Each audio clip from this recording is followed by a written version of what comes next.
حیاتیات کے نقطہ نظر سے دیکھے گا تو بایولوجی کا علم اس کو ملنا شروع ہو جائے گا.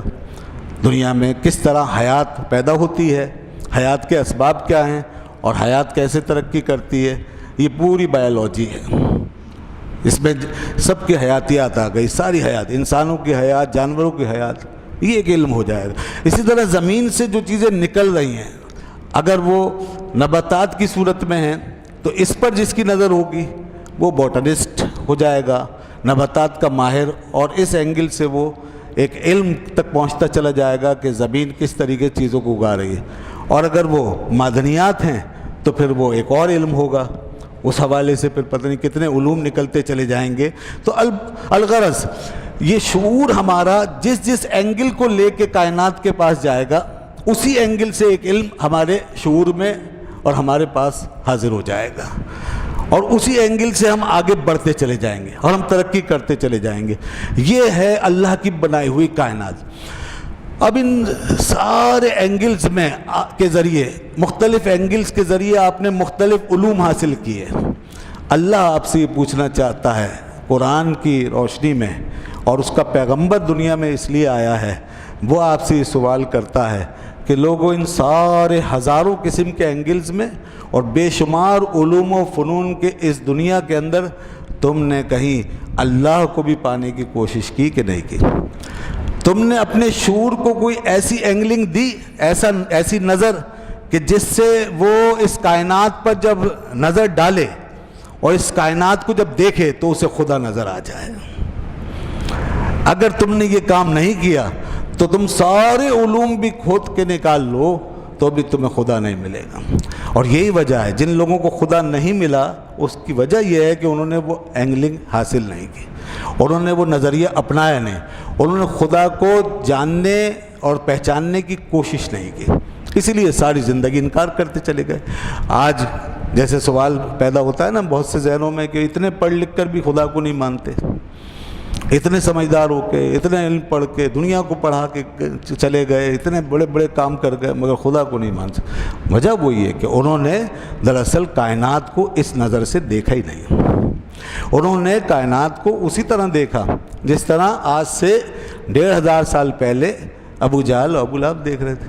یعنی جس طرح ان کا یہ اینگل کبھی نہیں بنا، انہوں نے قبول نہیں کیا اور انہوں نے خدا کو دریافت کرنے کی اور ماننے کی کوشش نہیں کی، اسی طرح انہوں نے بھی کبھی کوشش نہیں کی. اس لحاظ سے قرآن نے کہا ہے بالکل جہالت کی اسی سطح پہ کھڑے ہیں جس سطح پہ اسلام سے پہلے لوگ کھڑے ہوئے تھے. اس لحاظ سے جاہل ہیں، چاہے کتنے پڑھ لکھ جائیں، اس لحاظ سے جاہل ہیں اور اس لحاظ سے وہ بالکل زیرو ہیں. تو یہ ہے وہ چیز. اب یہی بات یہاں قرآن بتاتا ہے، ہمارا یہ اینگل بناتا ہے اور ہمیں اس علم تک پہنچانا چاہتا ہے کہ دیکھو یہ خدا کا علم تو ایسا ہے نا کہ جو ہر علم کے ذریعے دریافت ہو سکتا ہے. باقی سارے علوم وہ ہیں کہ اگر ایک علم میں جاؤ گے تو دوسرا علم نہیں ملے گا، ایک اینگل سے دیکھو گے تو دوسرے اینگل سے نہیں دیکھ سکو گے. مگر خدا کو جب دیکھنا چاہو گے اور اس کے لیے جب اینگلنگ کرو گے اور نظریہ بناؤ گے تو وہ تمہیں طبیات میں بھی ملے گا، وہ تمہیں حیاتیات میں بھی ملے گا، وہ تمہیں کیمسٹری میں بھی ملے گا، وہ تمہیں بایولوجی میں بھی ملے گا، وہ تمہیں ایسٹرونومی میں بھی ملے گا، وہ تمہیں جیولوجی میں بھی ملے گا، وہ تمہیں ہر جگہ ملے گا، ہر شے میں ملے گا. ذرے ذرے سے تمہیں اس کا علم اور اس کی معرفت ملے گی. جس کو وہ غالب نے کہا نا، محرم نہیں ہے تو ہی نواہائے راز کا، محرم نہیں ہے تو ہی نواہائے راز کا، یہاں ورنہ جو حجاب ہے پردہ ہے ساز کا.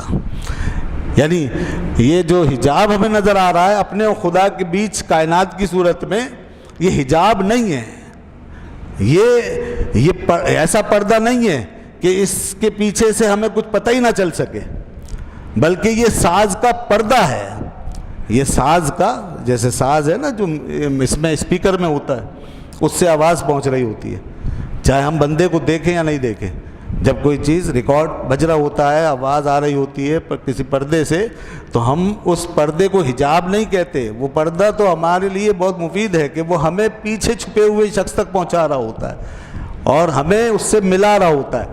تو خدا اس کائنات کے پیچھے اور اس کائنات کو ساز کا پردہ بنا کے وہ اپنی آواز، اپنی دلیل اور اپنی حجت ہم تک پہنچا رہا ہے۔ اگر ہم اس کو اس طور پہ لیں کہ ہر چیز سے ہمیں اس کا پتہ چل رہا ہے، تو پھر یہ کائنات ہمارے لیے حجاب نہیں بلکہ اللہ تک پہنچنے کا سب سے بڑا ذریعہ بن جائے گی۔ یہی بات قرآن بار بار فرماتا ہے۔ یہیں سے سورت شروع ہوئی، الحمدللہ الذی خلق السماوات والارض، تمام تعریفیں اس ذات کے لیے ہیں، اللہ کے لیے جس نے پیدا کیا آسمانوں کو اور زمینوں کو، وجعل الظلمات والنور، اور اسی نے بنایا ہے ان تاریکیوں کو اور اس روشنی کو، تمام تاریکیاں روشنیاں، دن اور رات سب اسی نے بنایا۔ ثم الذین کفروا بربہم یعدلون، پھر بھی یہ کافر لوگ اپنے رب کے ساتھ شریک ٹھہراتے ہیں۔ ایک تو اس کو مانتے نہیں صحیح سے، پھر اس کے ساتھ شریک ٹھہراتے ہیں اور کہتے ہیں کہ اس کے ساتھ اور بھی خدا ہیں۔ تو دیکھیے، جو نہیں مانتے جو شریک ٹھہراتے ہیں، یہ کتنے نادان ہیں کہ وہ جس نے یہ ساری کائنات بنا کے ہمارے سامنے رکھ دی، تو کیا وہ ناپید ہے؟ کیا وہ اس کا کوئی وجود نہیں؟ اور کیا وہ کافی نہیں ہے اکیلا کہ اس کو